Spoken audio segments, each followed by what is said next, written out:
আপনাকে আর অস্ট্রেলিয়াতে ঢুকতে দিবে না। এখন অনেকে ভয় পেয়ে যাবে যে আপু এখন যে তাহলে কি আমি দেশে গেলে আর এখানে ফিরতে পারবো না, আমার ভিসা কি বাতিল হয়ে যাবে?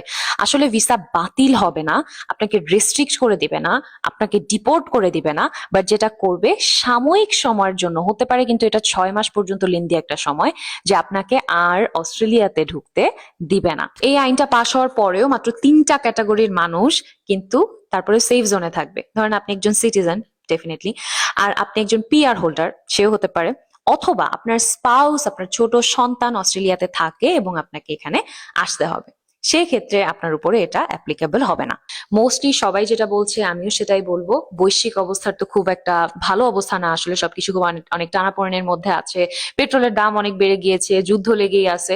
সো মোস্টলি হচ্ছে তাদের এই টেরিটরিটাকে রক্ষা করার জন্য, সুরক্ষিত রাখার জন্য, মাইন্ড ইউ বাংলাদেশের জনগণের জন্য যদিও সরকার কেয়ার করে না, অস্ট্রেলিয়ার জনগণের জন্য কিন্তু সরকার কেয়ার করে, রাইট? এই জন্য এই কেয়ারটুকু পেতেই তো আমরা আসি, রাইট?